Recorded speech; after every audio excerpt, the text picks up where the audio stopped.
उम्मीद करते हैं आप सब बिल्कुल सही होंगे। बात करेंगे आज टॉपिक हमारा है सीटेट, जो 14 दिसंबर को आपका पेपर होने वाला है उसके विषय में। तो बात करेंगे आज टॉपिक का नाम है हमारा NEP 2020। NEP को हम लोग हिंदी में बोलेंगे राष्ट्रीय शिक्षा नीति। ठीक है, इसका फुल फॉर्म हमारा अंग्रेजी में क्या हो जाएगा, नेशनल एजुकेशन पॉलिसी। ठीक है, इतनी बात आपको सबसे पहले पता होनी चाहिए NEP के बारे में। इंदिरा गांधी के शासन में पहली बार 1968 में राष्ट्रीय शिक्षा नीति आई। अगर कोई बोलता है कि राष्ट्रीय शिक्षा नीति कब आई, तो आपका जवाब होगा 1968 में। शिक्षकों को बेहतर प्रशिक्षण और योग्यता पर फोकस करना इसका मुख्य उद्देश्य था।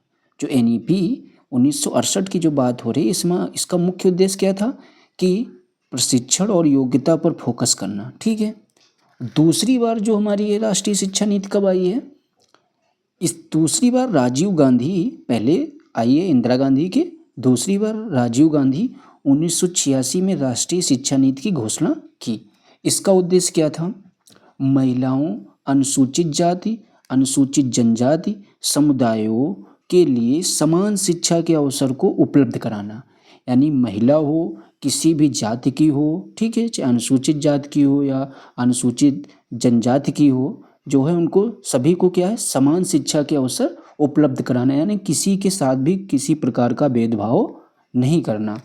इसके बाद में क्या बात करेगी हमारी राष्ट्रीय शिक्षा नीति 1986, 6 से 14 वर्ष के सभी बच्चों को अनिवार्य नामांकन करना है। यानी जो भी 6 से 14 वर्ष की आयु तक के बच्चे होंगे, उनका सभी का क्या हम लोगों को करना होगा, अनिवार्य रूप से नामांकन। ठीक है, यानी उनको स्कूल में भेजना होगा। ठीक है, अब देखते हैं आगे NEP 2020। शिक्षा का माध्यम मातृभाषा। यानी जो NEP 2020 हमारी क्या कह रही है कि शिक्षा का माध्यम हमारा क्या होना चाहिए, मातृभाषा। ठीक है, अब आगे देखते हैं। स्वतंत्र भारत की यह तीसरी शिक्षा नीति थी। यानी आप देखेंगे पहले 1968 में आई, फिर 86 में आई, फिर कितने में आई, 20 में। तो आप जानते हैं कि थर्ड हो जाएगी। स्वतंत्र भारत की यह तीसरी शिक्षा नीति थी।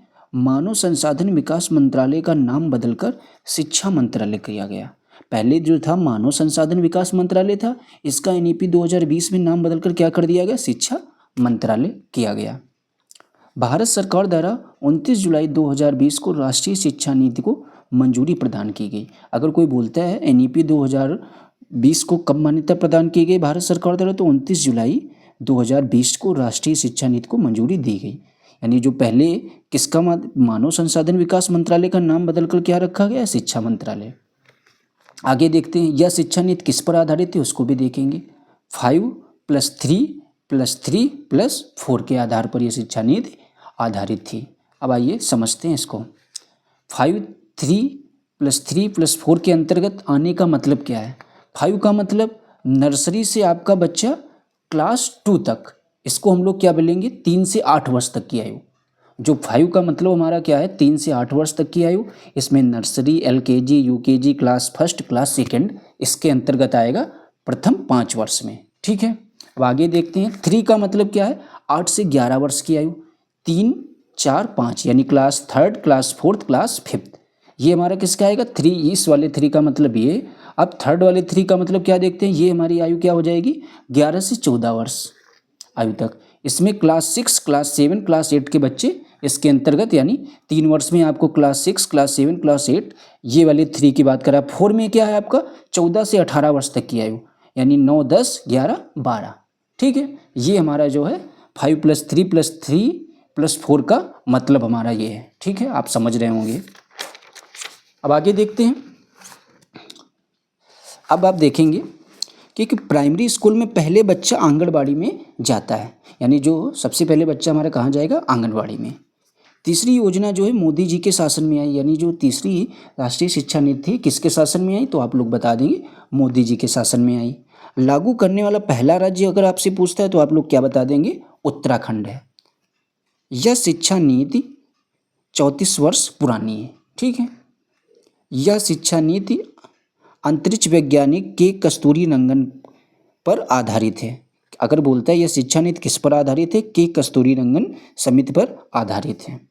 सकल घरेलू उत्पाद के 6% हिस्से के सार्वजनिक व्यय का लक्ष्य है। अगर बोले इसमें जो घरेलू उत्पाद का लक्ष्य क्या है, तो आप बोलेंगे 6%।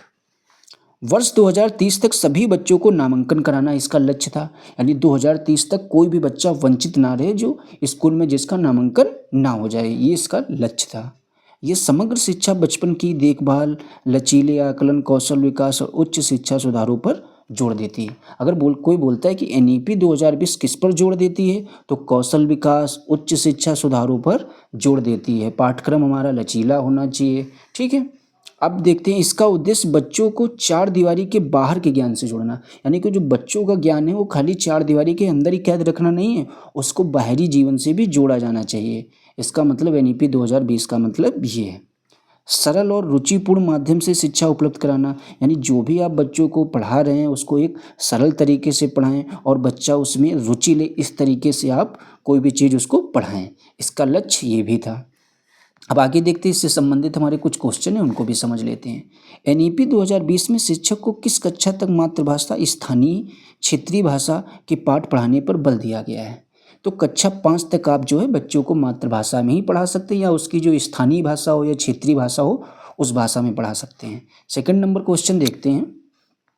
नई शिक्षा नीति 2020 के अनुसार वोकेशनल कोर्स किस कक्षा में से शुरू किए जाएंगे? ठीक है, तो कक्षा 6 से शुरू किए जाएंगे, ठीक है। नई शिक्षा नीति 2020 के अनुसार स्नातक कितने वर्ष का कर दिया गया है? तो नई शिक्षा नीति 2020 के अनुसार स्नातक हमारा 3 वर्ष का कर दिया गया है, ठीक है। अब देखेंगे RTI, इसको हम किसी दूसरे वीडियो में आपको पढ़ा देंगे। तो आप NEP 2020 एक बार अगर आपके में समझ में नहीं आ रहा है तो प्लीज़ वीडियो को दोबारा देखना। आपको इसके बाद कुछ भी आपको आप क्या करेंगे, इसको पढ़ने के बाद जितने भी NEP से रिलेटेड क्वेश्चन अभी आप तक के पेपर में पूछे गए उन सबको आप हल करेंगे। तो इस वीडियो से आपको उस क्वेश्चन को हल करने में बहुत हेल्प मिलेगी। तो ठीक है, प्लीज़ अगर आपको हमारा वीडियो पसंद आया हो तो प्लीज़ चैनल को लाइक, शेयर, सब्सक्राइब जरूर कर देना। और जो भी लोग आपको लगता है CTET में हो जिनकी इस वीडियो से मदद हो सकती है तो प्लीज़ उनके पास ज़रूर शेयर कर देना। Thanks for watching.